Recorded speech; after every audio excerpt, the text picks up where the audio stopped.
તો હવે આપણો ટેસ્ટી પિઝા તૈયાર છે।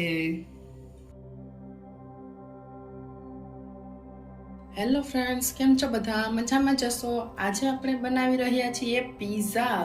તો પિઝા બનાવવા માટે મેં અહીંયા 2 મીડિયમ સાઇઝના કેપ્સિકમ આ રીતના લાંબી સ્લાઇસમાં કટ કરી લીધા છે। એક મીડિયમ સાઇઝની ડુંગળી આ રીતે લાંબી સ્લાઇસમાં કટ કરી લીધી છે। કોઈને વધારે તીખું પસંદ હોય તો આ ઝીણું એક મરચું મેં સમારી લીધું છે અને એ જ રીતના ટમેટાની પણ સ્લાઇસ કરેલી છે અને એક મકાઈનો ડોડો મેં બાફ્યો અને મકાઈ નીકાળેલી છે। થોડા ધાણા, અહીંયા મેં મોઝરેલા ચીઝ લીધેલું છે। અમૂલનું મેં સ્પ્રેડ એટલે કે લિક્વિડ ફોર્મમાં જે ચીઝ આવે છે એ લીધેલું છે।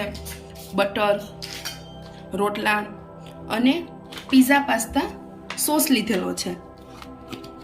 તે તમે કોઈ પણ કંપનીનો તમારી ટેસ્ટ મુજબ લઈ શકો છો। પિઝા પાસ્તા સોસ લીધો છે અને કિસાનનો ફ્રેશ ટોમેટો કેચઅપ લીધો છે અને સિઝનિંગ માટે અહીંયા મેં સ્નેપ ઇન પિઝા સિઝનિંગનો કોમ્બો જે આવે છે તે લીધેલો છે। તમે તમારા ટેસ્ટ મુજબ ગમે તે લઈ શકો છો। તો ચાલો ફ્રેન્ડ્સ, હવે આપણે બનાવીશું પિઝા।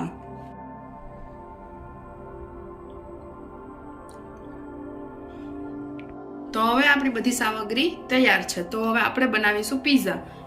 તેના માટે આપણે પહેલાં રોટલો લઈ લેશું, જેમાં આ બેક સાઈડ છે ત્યાં નહીં પણ આ ઉપરની સાઈડ ઉપર આપણે સોસ લગાવીશું। સૌપ્રથમ આપણે કેચઅપ લગાવીશું।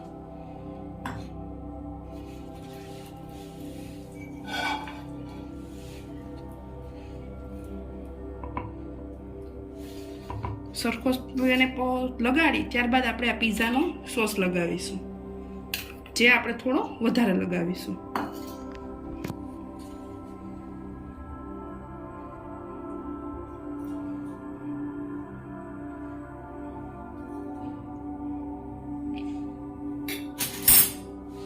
હવે આપણે થોડું લિક્વિડ ચીઝ લગાડીશું।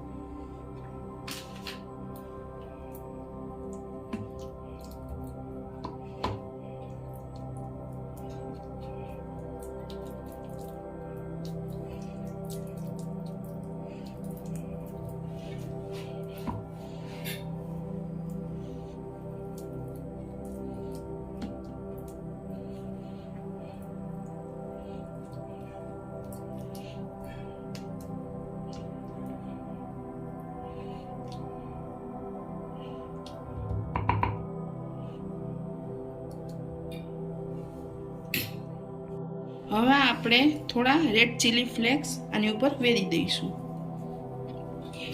હવે થોડો ઓરેગાનો, જેને આપણે તંબાકુ કહીએ। હવે આપણે કેપ્સિકમ રાખી દઈશું।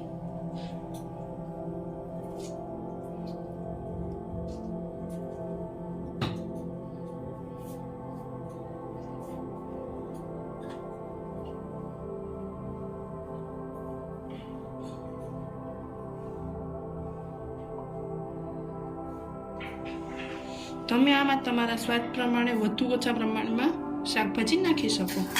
હવે આપણે 2 પીસ મરચાંના નાખી દઈશું અને હવે ડુંગળી પણ ગોઠવી દઈશું।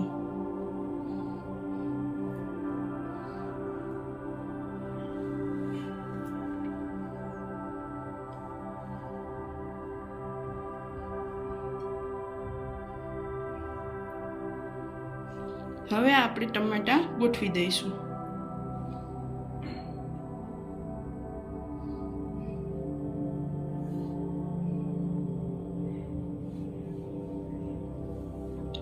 હવે આપણે થોડા લીલા ધાણા છાંટી દઈશું।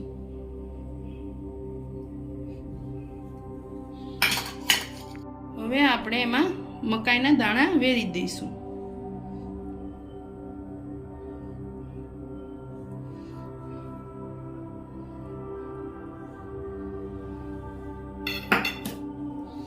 હવે આપણે મોઝરેલા ચીઝ વેરી દઈશું।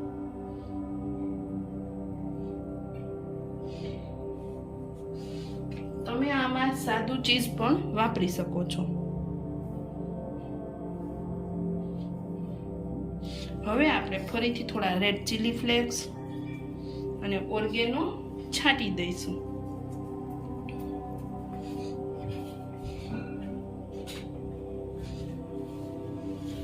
આપણે મીડિયમ ગેસ પર નોનસ્ટિકની પેન ગરમ મૂકી દઈશું. થોડીવાર ગેસ ફાસ્ટ રાખશું જેથી કરીને પેન ગરમ થઈ જાય.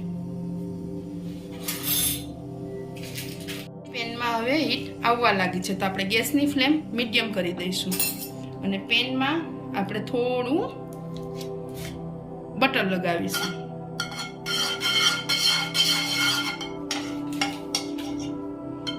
બટરને મેલ્ટ થવા દઈશું.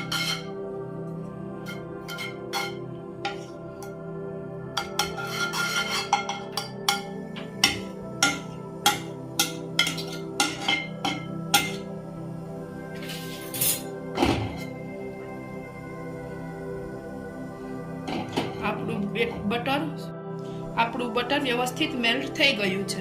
હવે આપણે જે પિઝાનો રોટલા ઉપર બધું ટોપિંગ કર્યું છે તે એમાં રાખી દઈશું અને ગેસની ફ્લેમ મીડિયમ રાખીશું અને હવે આને આપણે ઢાંકી દઈશું 5 થી 10 મિનિટમાં જેથી કરીને આ બધું ચીઝ મેલ્ટ થઈ જાય, ચીઝ ઓગળી જાય ત્યાં સુધી. તો તૈયાર છે આપણો પિઝા. જો તમને મારો આ વિડીયો ગમ્યો હોય તો આ વિડીયોને લાઈક કરો, મારી ચેનલને સબસ્ક્રાઇબ કરો, વિડીયો તમારા મિત્રો ફેમિલી મેમ્બરમાં શેર કરો, મારી ચેનલને સબસ્ક્રાઇબ કરો. Thank you.